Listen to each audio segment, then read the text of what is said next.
नमस्कार बच्चों, मैं उमा शंकर आप सभी का हार्दिक स्वागत करता हूं। बच्चों, अभी हम लोग सीयूटी यूजी 2024 का हिस्ट्री का जो पीवाईक्यू है उसका अध्ययन कर रहे हैं।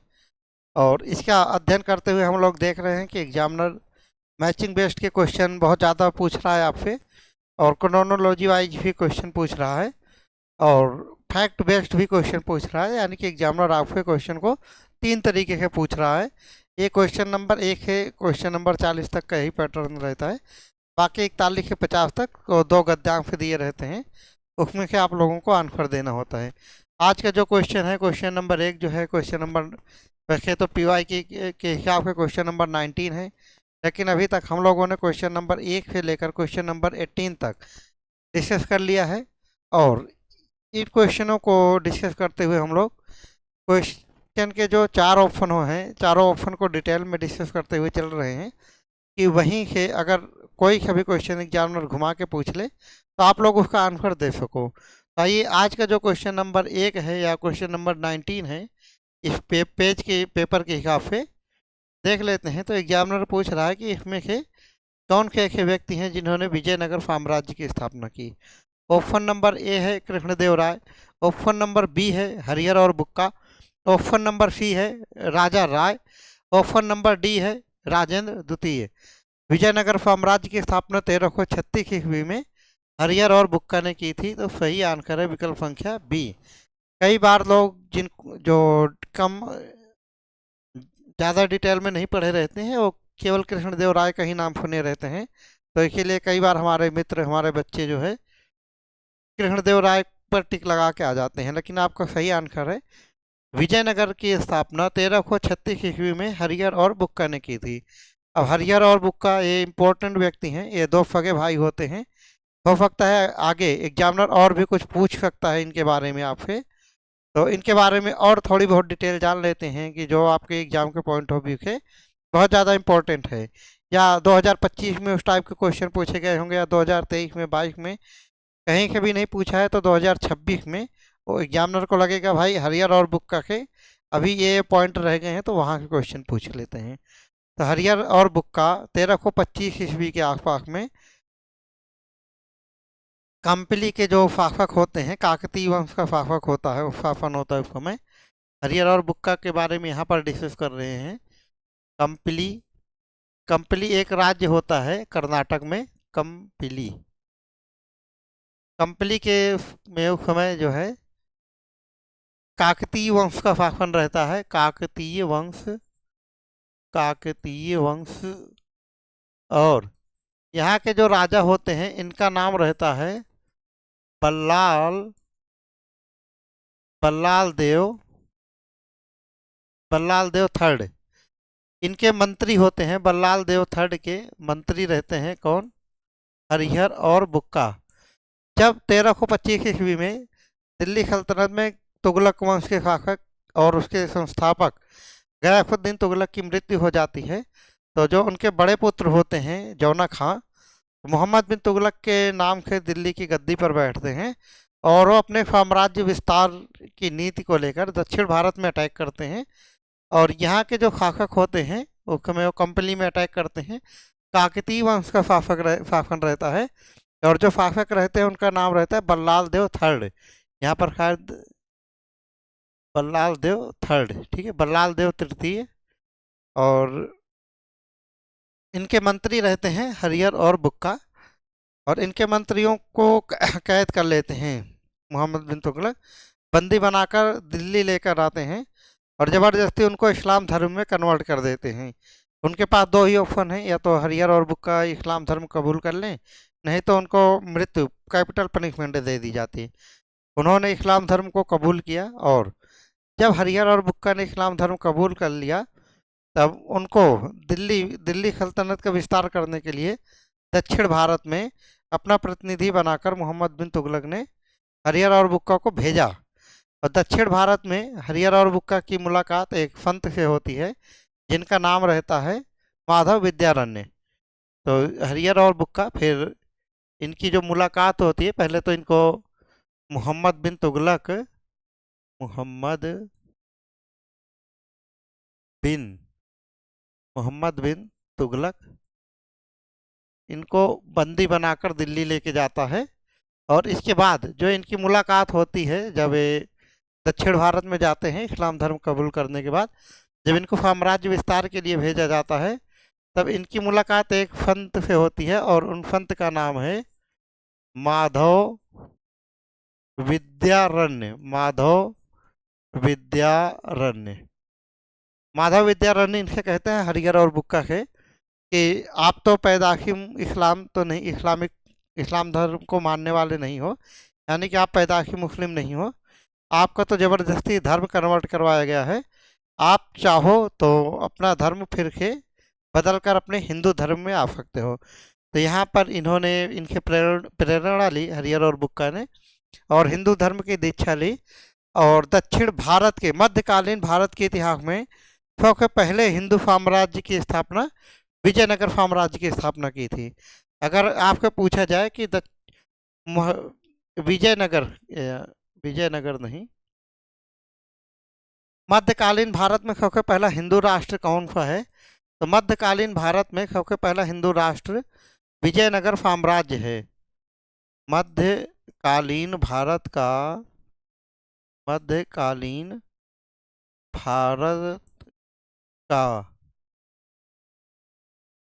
पहला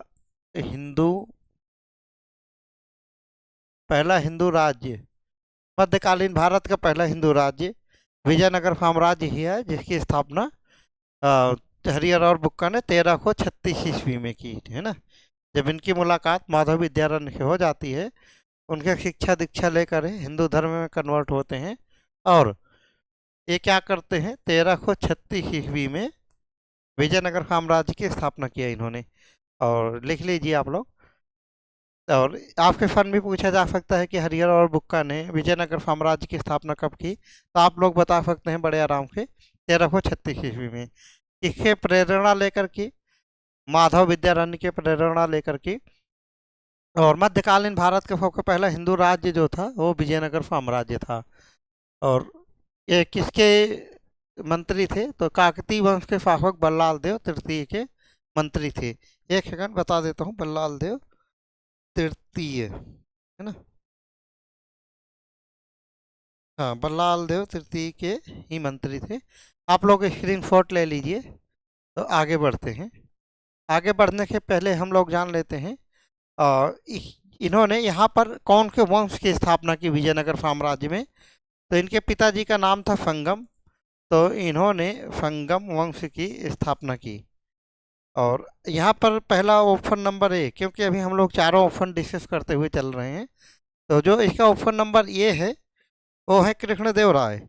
कृष्णदेव राय तुलु वंश के, क्योंकि इसमें 4 डायनेस्टियाँ होती हैं, संगम वंश, फालू वंश, तुलु वंश और अरावीडु वंश। तो उसमें जो तीसरा वंश है तुलु वंश, उसके शासक जो है कृष्णदेव राय रहते हैं। कृष्णदेव राय तुलु वंश के शासक हैं, जो कि विजयनगर साम्राज्य का तीसरा वंश था ना, तुलु वंश, उसके शासक रहते हैं कृष्णदेव राय। कृष्णदेव राय एक तो ये हैं तुलु वंश के बिलोंग करते हैं, तुलु वंश के शासक रहते हैं। और इनका जो कार्यकाल रहता है, कृष्णदेव राय का कार्यकाल रहता है 1509 ईस्वी से लेकर 1529 ईस्वी तक कृष्णदेव राय का शासनकाल रहता है। तुलु वंश के शासक रहते हैं। और इनके समय में कई सारे यात्री भी आए थे, और उन्होंने इनके समय में विजयनगर साम्राज्य की भव्यता का वर्णन किया है। और उसी समय जब इनका शासन था 1509 से 1529 ईस्वी में, तो हम जानते हैं कि उसी समय दिल्ली में बाबर नामक एक आक्रांता था, वो दिल्ली पर अटैक करता है, और उस समय इब्राहिम लोदी को हराकर वो दिल्ली की गद्दी पर बैठता है।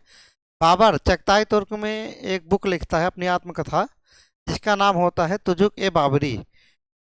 उसमें भी उन्होंने कृष्णदेव राय का महिमा मंडन किया है कि कृष्णदेव राय जैसा बहादुर राजा मैंने अभी तक नहीं देखा है। तो कृष्णदेव राय भी एक बहुत ही इंपॉर्टेंट पर्सनालिटी है आपके एग्जाम के पॉइंट ऑफ व्यू से।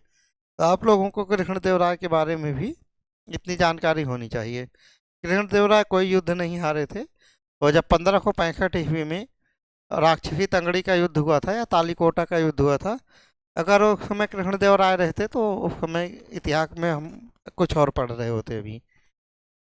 तो सदाशिव राय थे उस समय, है ना।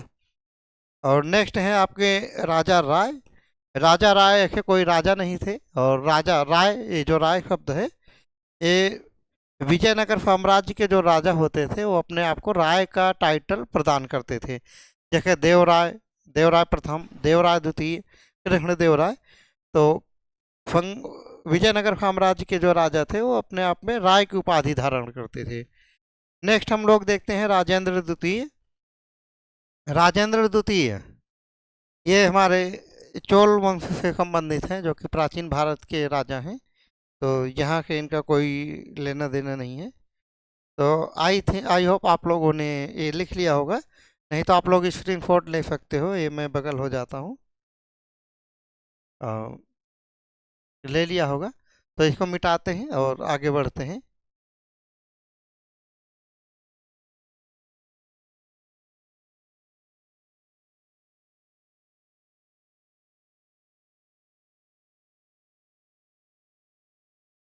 और ये जो MCQ है इसकी PDF आपको ऐप में मिल जाएगी। ऐप में जाएंगे तो आप लोगों को ये PDF बड़े आराम से मिल जाएगी, और फ्री ऑफ कॉस्ट है। और नहीं तो हम लोग देखेंगे पैसे तो सोचेंगे कि ये PDF आपको फ्री ऑफ कॉस्ट मिले।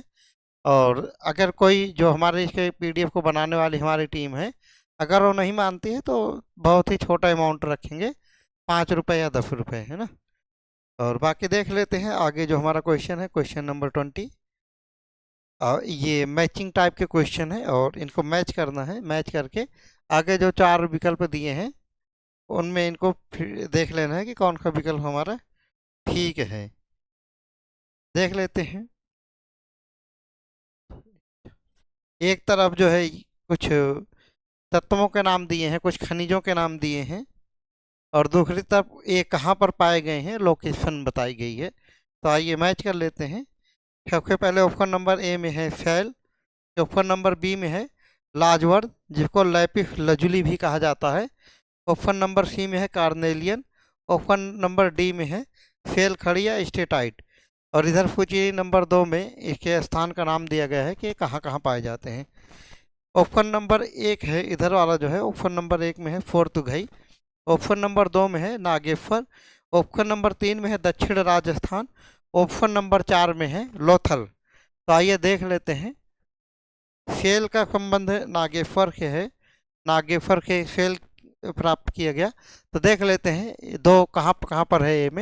ए में 2 केवल यही में है, ऑप्शन नंबर बी में। बाकी के तीनों ऑप्शन आपके जो है एलिमिनेट हो गए हैं।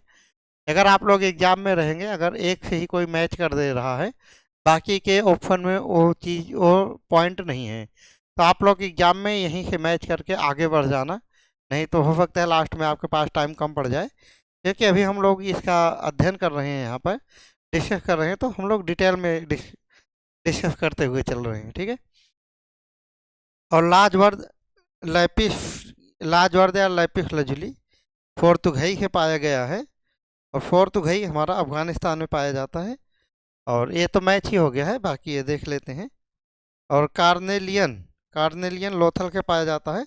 लोथल हमारा गुजरात में है, गुजरात का बंदरगाह है उस समय सिंधु घाटी सभ्यता के समय में। सेल खड़ी या स्टेटाइट हमारे दक्षिणी राजस्थान की पाया जाता है। और इस तरीके से हमारा ऑप्शन है ऑप्शन नंबर बी। तो आई होप आप लोग क्वेश्चन नंबर 20 को अच्छी तरीके से समझ गए हैं। अब हम लोग बढ़ते हैं क्वेश्चन नंबर 21 की तरफ। क्वेश्चन नंबर 21 भी इसमें मैचिंग टाइप के क्वेश्चन है। सूची 1 में कुछ स्थान के नाम दे दिए हैं या कुछ सन दे दिया है, और जो क्वेश्चन आगे की सूची नंबर 2 है इसको मैच करना है। तो आइए देख लेते हैं। महल, ऑप्शन नंबर 1 में है महल। ऑप्शन नंबर बी में है पहाड़ियाँ और संघाल। ऑप्शन नंबर सी में है एक सन दिया गया है 1793। और ऑप्शन नंबर डी है तालुका। और उधर हम लोग देख रहे हैं जो सूची नंबर 2 है, ऑप्शन नंबर 1 में है प्रादेशिक। ऑप्शन नंबर 2 में है स्थायी बंदोबस्त। ऑप्शन नंबर 3 में है राजमहल पहाड़ियाँ। ऑप्शन नंबर 4 में है एस्टेट। तो देख लेते हैं इसको। सबसे पहले 1793 से हम लोग स्थायी बंदोबस्त मिलाते हैं, सी वाला। फी का 2 कहाँ कहाँ पर है वो हम मैच कर लेते हैं। फी का 2 यहाँ पर है, तो इसका भी ऑप्शन नंबर बी है। बाकी में सी में 2 नहीं है, तो हम इसको एलिमिनेट कर लेते हैं। और 1793 में स्थायी बंदोबस्त या इस्तेमारारी बंदोबस्त कहते हैं। इसको हम लोग जमींदारी व्यवस्था भी कहते हैं। और ये एक समय जब कार्नवालिस बंगाल के गवर्नर जनरल के रूप में भारत में आए थे 1786 से 1793 ईस्वी में, उसी समय ये स्थायी बंदोबस्त या जमींदारी व्यवस्था लेकर आए थे, जिसको हम लोग इस्तेमारारी व्यवस्था भी कहते हैं। ये भारत के उत्तर प्रदेश, मध्य प्रदेश, बंगाल, उड़ीसा, बिहार, इन क्षेत्र और उत्तरी कर्नाटक, इन क्षेत्रों में स्थायी बंदोबस्त पाया जाता था। तो ये कहाँ कहाँ पर पाया जाता था स्थायी बंदोबस्त? एक कौन लाया था 1793 में? ये लाए थे कार्नवालिस। कार्नवालिस को सिविल सेवक का जनक भी कहा जाता है, और कार्नवालिस को स्थायी बंदोबस्त भी कहा जाता है। स्थायी बंदोबस्त ये थी कि एक स्थायी 10 साल के लिए स्थायी हो गई थी कि जो जमींदार हैं वो राजस्व, भूमि के मालिक जमींदार को बना दिया गया, और जमींदार जो टैक्स वसूल करते थे उसके 11 हिस्से लगते थे, और उसमें से 10/11 यानी कि 11 हिस्सों में से 10 हिस्सा राज्य को यानी कि कार्नवालिस के पास जमा होता था, और एक हिस्सा वो जमींदार के पास जमा होता था। तो इसके जो यहाँ पर लाने वाले हैं स्थायी बंदोबस्त को कार्नवालिस 1793 में लाते हैं। हालांकि एक कोड, सिविल कोड भी लेके आते हैं, सिविल सेवक का जनक भी कहा जाता है इनको, लेकिन अभी हमारा विषय वो नहीं है। तो ये कब से कब तक बंगाल के गवर्नर थे? ये थे 1786 से लेकर 1793 तक बंगाल के गवर्नर जनरल थे। गवर्नर नहीं, बंगाल के गवर्नर जनरल थे। और इन्होंने ये जो स्थायी बंदोबस्त है, ये ब्रिटिश भारत के 19% क्षेत्र पर इसका विस्तार था। स्थायी बंदोबस्त का विस्तार जो ब्रिटिश भारत हुआ करता था उसके 19% भाग पर ये था। और वो क्षेत्र कौन कौन से थे?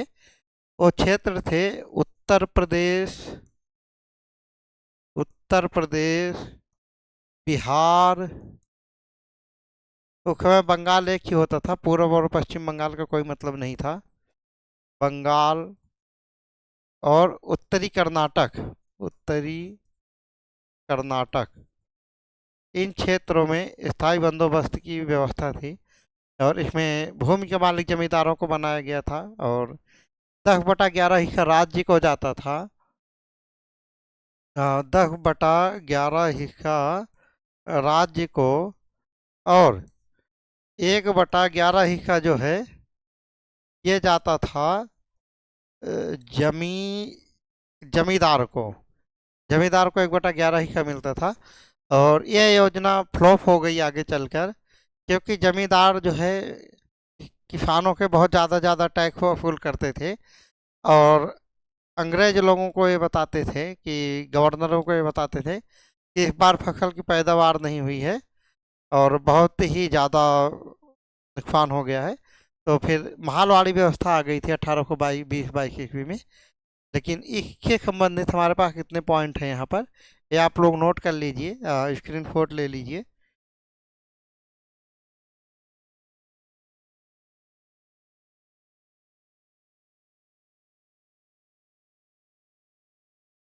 आई होप आप लोगों ने स्क्रीन शॉट ले लिया होगा इसका।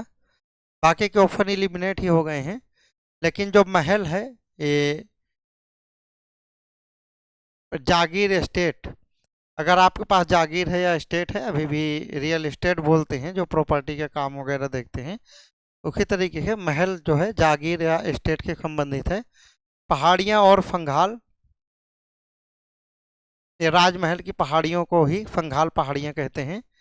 और तालुका, तालुका यानी कि प्रादेशिक इकाई, उस समय प्रादेशिक जो इकाई होती थी वो तालुका में बटे होते थे। तो आपका सही आंसर है विकल्प संख्या बी, जो कि एक ही क्वेश्चन से एलिमिनेट हो गया था। तो आप लोग ये पूरा स्क्रीनशॉट ले लीजिए, और फिर आगे आपको अगला क्वेश्चन करवाएंगे। तो चलिए, आई होप आप लोगों ने स्क्रीनशॉट ले लिया होगा। आगे बढ़ते हैं यहाँ के।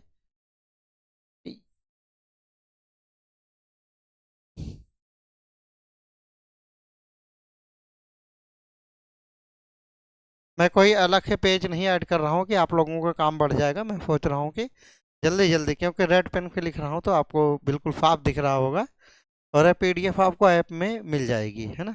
आगे देख लेते हैं क्वेश्चन नंबर 22। क्वेश्चन नंबर 22 में है, महाजनों को दिकु कहा जाता है, यानी कि इसमें 5 ऑप्शन दिए गए हैं, और यानी कि 5 स्टेटमेंट दी गई है। उन पांचों स्टेटमेंट को पढ़कर, जिसमें कुछ स्टेटमेंट गलत हैं और कुछ स्टेटमेंट सही हैं, और एग्जामिनर ने आपसे पूछा है कि इसमें कौन सी स्टेटमेंट सही है। इसको आप लोगों को प्रॉपर ध्यान रख के चलना है कि एग्जामिनर निगेटिव सेंस में क्वेश्चन पूछ रहा है या पॉजिटिव सेंस में पूछ रहा है। जैसे कि इसमें एग्जामिनर ने पूछा है इसमें से कौन सा सही है, तो आप लोगों को वो वाले ऑप्शन लगाने हैं जो सही होंगे। जैसे ऑप्शन नंबर ए है, महाजनों जिनको मनी लेंडर कहते हैं, इनको दिकु कहा जाता था। कब की बात है? आधुनिक भारत के समय की बात है, जब अंग्रेज लोग यहाँ पर आ चुके थे। और ऑप्शन नंबर बी में है, जमींदारों ने भूमि को पुनः प्राप्त करने के लिए संघालों को काम पर रखा। कि जमींदारों ने क्या किया, जमीन पर पुनः कब्जा करने के लिए संथालों को काम पर रखा है, ठीक है।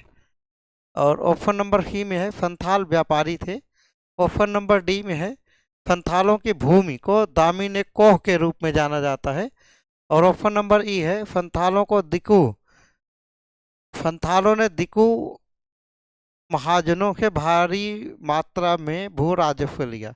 अब देख लेते हैं इसमें कौन सा ऑप्शन सही है और कौन सा ऑप्शन गलत है। सबसे पहले देख लेते हैं, जो आसान होगा उसको लेकर चलेंगे। तो इसीलिए सबसे पहले हम लोग ऑप्शन नंबर ई देखेंगे कि संथालों ने दिकु महाजनों के भारी मात्रा में कर लिया। जो समय के आदिवासी होते थे, जनजाति होते थे, संथाल एक जनजाति थे जिन्होंने अपना विद्रोह 1855 के आसपास किया था। और ये लोग बाहरी लोगों को दिकु कहते थे। कि जैसे मान लो कोई जनजाति है, जंगलों में रह रही है, वहाँ पर कोई इस समय जैसे अंबानी है, वहाँ पर जाकर अपनी प्रॉपर्टी बना लें, जंगल को खरीद लें, और कहें कि इस जंगल में जो लोग रहते हैं, जो लोग कार्य करते हैं, वो लोग मेरे पास टैक्स जमा करेंगे। तो ऐसे लोगों को, जो महाजन लोग रहते थे, जो टैक्स पर पैसा, ब्याज पर पैसा देते थे लोगों को, टैक्स नहीं सॉरी ब्याज, ब्याज या इंटरेस्ट पर पैसा देते थे, तो ऐसे लोगों को इन्होंने दिकु कहा। तो ऑप्शन नंबर एक सही है। अब पहले मैंने ऑप्शन नंबर ई का नाम लिया था, तो इसीलिए मैं जो है पहले ए बता दी हूँ, अब ई पर आता हूँ, क्योंकि पहले डेफिनेशन में ए ही आ रहा था। ऑप्शन नंबर ए सही है, और ऑप्शन नंबर ई पूरा पूरा गलत है, क्योंकि दिकु महाजन लोग उनके भारी मात्रा में ब्याज लेते थे, भू राजस्व लेते थे, ना कि संथाल लोग लेते थे। संथाल लोग तो बेचारे बड़े गरीब थे, बड़े खेती करते थे, जुझारू थे, कर्मठ थे, लेकिन कुछ होशियार लोगों ने, जिनको दिकु कहा गया, वो आकर यहाँ पर कब्जा कर लिए। ये लोग जो है संथालों के ब्याज लेते थे। तो ऑप्शन नंबर ई रॉन्ग है। और देखते हैं ऑप्शन नंबर ई जहाँ जहाँ पर होगा उसको एलिमिनेट कर देंगे। तो ऑप्शन नंबर ई एलिमिनेट हो गया है यहाँ के। ऑप्शन नंबर ए जहाँ जहाँ होगा उसको सही कर देंगे। ऑप्शन नंबर ए यहाँ भी है और यहाँ भी है, ए रहा और ए रहा। अभी भी हमारा ऑप्शन नंबर डी भी एलिमिनेट हो चुका है। अभी भी बात बराबरी पर है। और ऑप्शन नंबर बी बिल्कुल सही है कि जमींदारों ने भूमि को पुनः प्राप्त करने के लिए संथालों को काम पर रखा। ये भी सही है, बी भी सही है। देखो यहाँ भी अभी ए और सी में टक्कर बराबर की चल रही है। अब आगे जो टक्कर है सी और डी में है कि संथाल व्यापारी थे, संथाल व्यापारी नहीं थे। संथाल क्या थे? संथाल एक जनजाति थे जो वहाँ पर संथाल परगना का जो क्षेत्र है, वहाँ पर उड़ीसा के साइड में ये लोग खेती करते थे, बेचारे कृषक थे, जनजाति थे जो अपनी खेती करते थे। तो फोन नंबर सी गलत है, तो स्टेटमेंट नंबर सी गलत है। तो इस तरीके से जहाँ पर सी है, ये वाला भी ऑप्शन गलत हो गया, ऑप्शन ए भी गलत हो गया। तो सही आंसर है आपका ऑप्शन नंबर डी, कि संथालों के भूमि को दामिने कोह के रूप में जाना जाता है। आपके आगे क्वेश्चन ये भी पूछा जा सकता है वन लाइनर फैक्ट में कि संथालों की जो भूमि थी उसको किस रूप में जाना जाता है। तो संथालों की भूमि को दामिने कोह के रूप में जाना जाता है। ये भी ऑप्शन सही है। तो सही आंसर है आपका विकल्प संख्या सी। आई होप आप लोग यहाँ तक समझ गए होंगे। अब आगे देख लेते हैं हम लोग क्वेश्चन नंबर 23 को।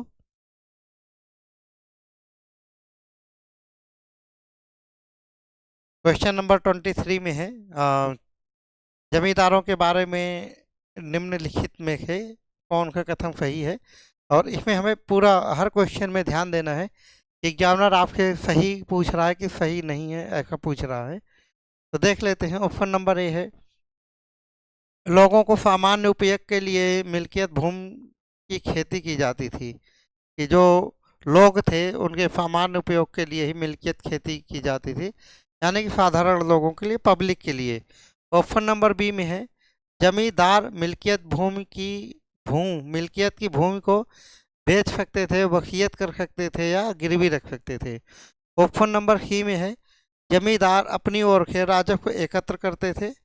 और ऑप्शन नंबर डी है, अधिकांश जमींदारों के पास सशस्त्र सैन्य दल के साथ साथ किले किले यानी कि जो फोर्ट होते हैं उनको किले कहते हैं, किले भी थे। कि जमींदारों के पास जो है किले भी थे, सशस्त्र सैन्य बल भी था।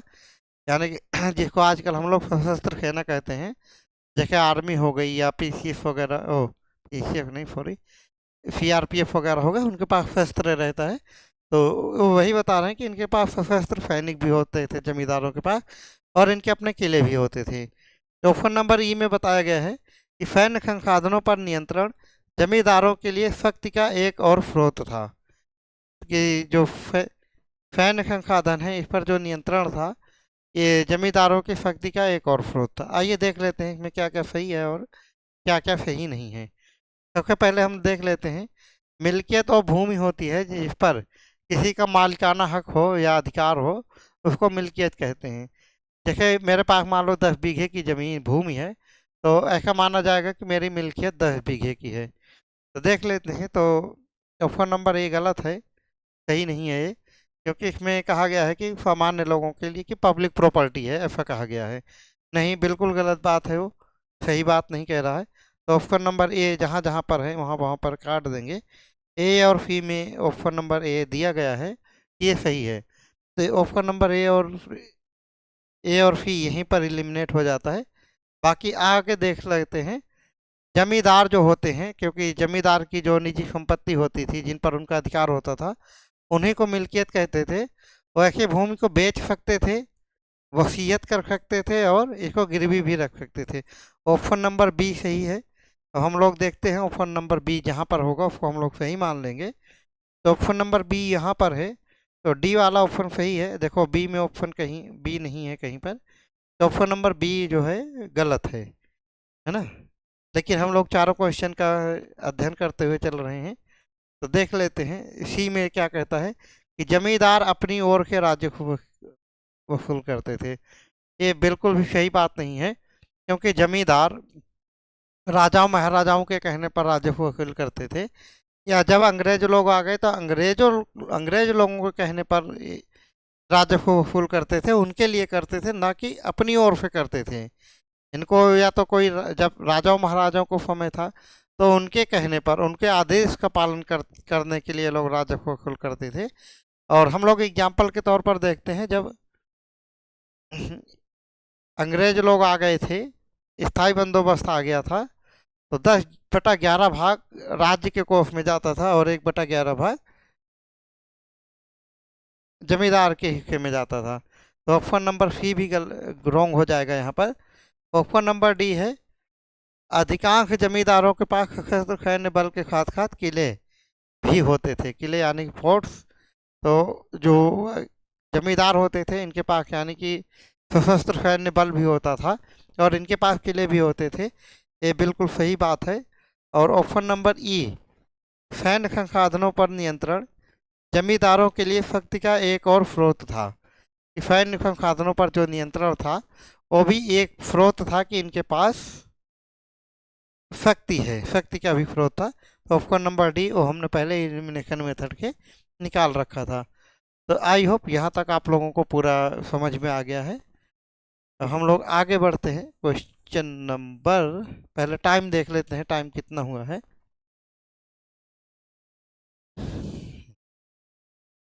तो टाइम तो अभी काफ़ी ज़्यादा हो गया है और आपके दूसरे टीचर आपके क्लास का वेट कर रहे हैं। तो आज का डिस्कशन हम लोग यहीं पर समाप्त करते हैं। कल फिर मिलेंगे बच्चों इसी चैनल पर नेक्स्ट वीडियो के साथ इसके आगे का क्वेश्चन लेकर। तब तक के लिए जय हिंद।